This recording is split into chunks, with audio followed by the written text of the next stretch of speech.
Joining us now, Democratic Senator Chris Murphy of Connecticut. He's a member of the Foreign Relations Committee. Senator, good morning. It's good to have you back with us. Let's talk about Nashville and Louisville and everything we've seen over the last couple of weeks and the energy that we've seen around gun safety, including, by the way, from the Republican governor of Tennessee, Bill Lee, who talked about strengthening red flag laws. I know it's not everything everyone would want, but perhaps one step toward preventing some of these horrible tragedies that we see several times a week at this point in this country.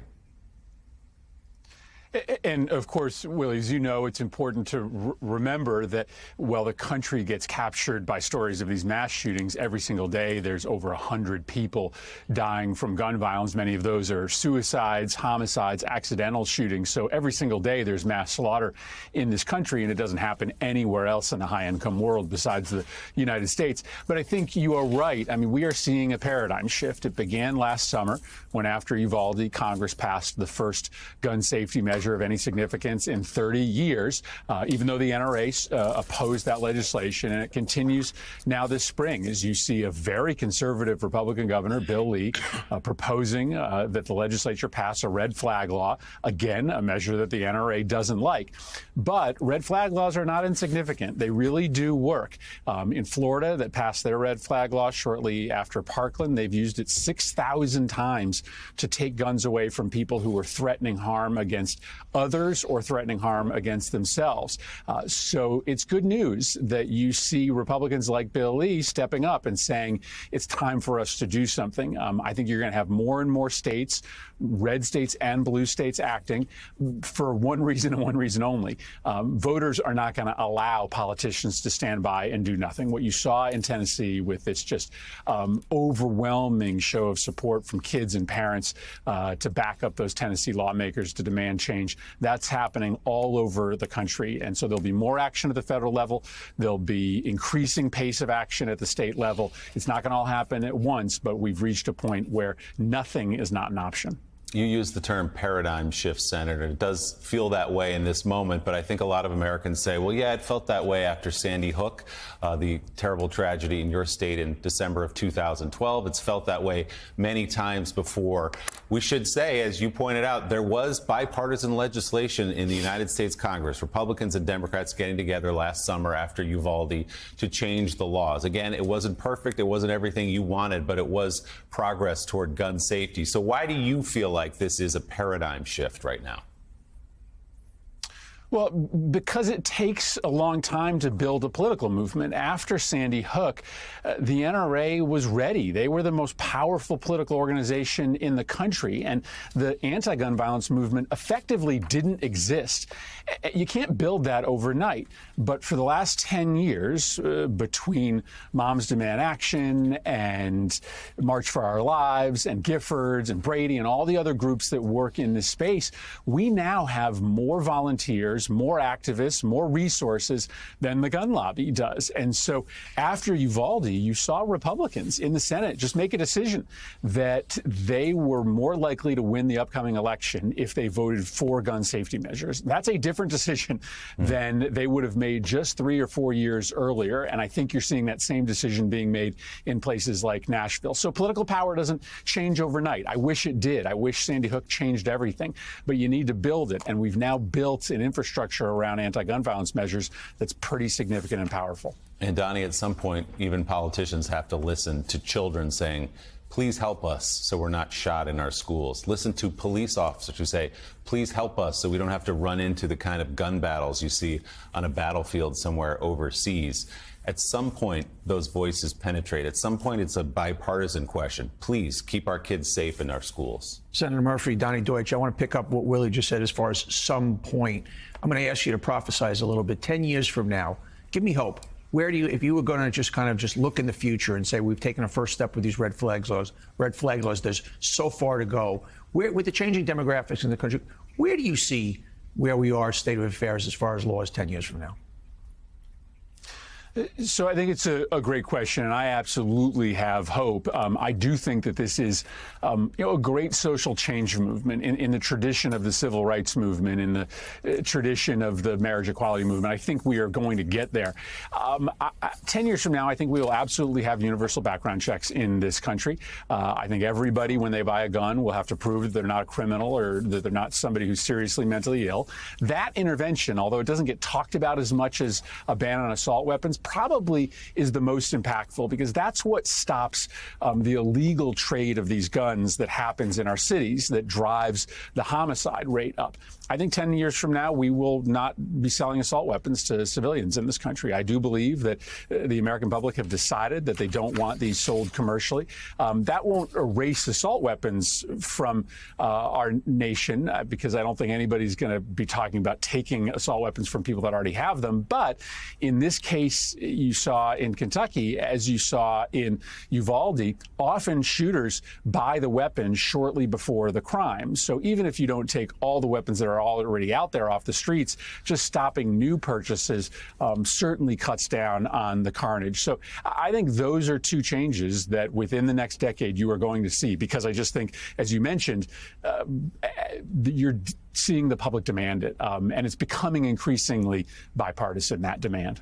And there's a young generation that has lived with this for its entire life and wants to make some change. Senator, I want to ask you about another story, in that sensitive information leaked from the Pentagon. According to the Washington Post, the person behind the leak is a young, this is the words of the Post, charismatic gun enthusiast who shared highly classified documents with a group of far-flung acquaintances searching for companionship amid the isolation of the pandemic. The paper says the information was shared on the popular online platform Discord. NBC News has not independently verified the Post's reporting, whose main source is a minor who was granted anonymity. The paper also said it reviewed approximately 300 photos of classified documents, most of which have not been made public. Meanwhile, we're learning more about how the information leaked may or may not affect the war in Ukraine. While the U.S. still views the leaks as grave, key information about the war may still be safe. As the Associated Press reports, quote, Ukrainian and U.S. officials say this week only Ukrainians know some battle plans and other operational information, not the Americans, their most important ally. That means the leak of secret military documents, including some assessing Ukraine's battlefield strength and weakness against Russia, may not have enough so far to change the course of the war. So, Elise, you worked in national security. How damaging is what we've seen already? These leaks seem more damaging than previous leaks that have happened, like WikiLeaks. Really embarrassing to the U.S. government, but not anything that was that top secret. Then Edward Snowden revealed a program as a whistleblower that he was outraged by wiretapping the NSA. And then these leaks, though, it's concerning that they were shared with foreign nationals. Really, we have no sense of the scope of how they were shared, and that it was direct movements of high-ranking political leaders. I want to ask Senator Murphy, when did you become aware from your seat on the Senate Foreign Relations Committee of these leaks, and how do you assess the damage of the leaks? Well, I learned about it when everybody else learned about it. As you know, we've been away from Washington for the last 2 weeks, so we haven't been briefed in person. But as you point out, this stands in context. Secrets don't seem to remain secret for very long.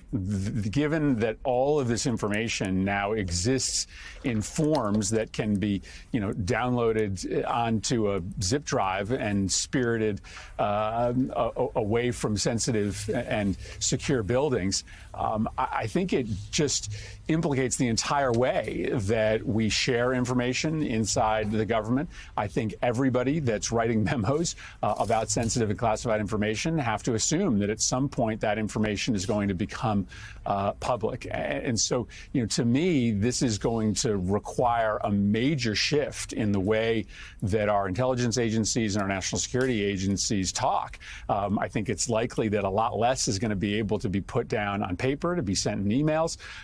There's going to have to be a lot more that's done person to person, because we're having a hard time controlling all this information, and people who want to damage the United States are are finding that it's not that hard to get this information, leak it, and put our national security officials in a really difficult position. This is embarrassing. It's bad, but we've got to sort of change practice at some point.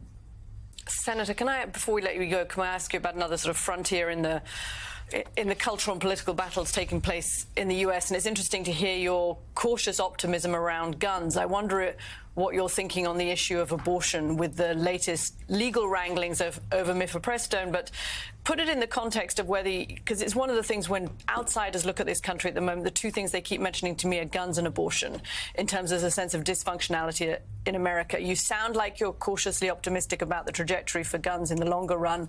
What about on abortion? Where do you see that heading, this fight? Well, I'm similarly optimistic. I mean, and that doesn't erase the absolute heartache as to what's happening right now as millions of women and families all across this country have their reproductive health care freedom erased. I'm optimistic because we are very close to having the votes in the Senate to be able to codify Roe versus Wade. And I think you've seen in election after election, voters have just decided they are not going to let the status quo remain. And you will very soon have a majority in the Senate and the House that are going to, at the very least, codify Roe versus Wade. But the similarity between guns and abortion is this. The Republicans have realized their agenda, especially on these social issues, is wildly unpopular. They cannot get the NRA agenda and the anti-choice agenda passed through majoritarian legislative bodies. So instead, they are packing the courts with radical right-wing jurists who will implement their agenda through the court system. And so we are going to have to be just as vigilant about reversing that trend, getting fair-minded judges on the courts as we are about changing the laws like codifying Roe versus Wade.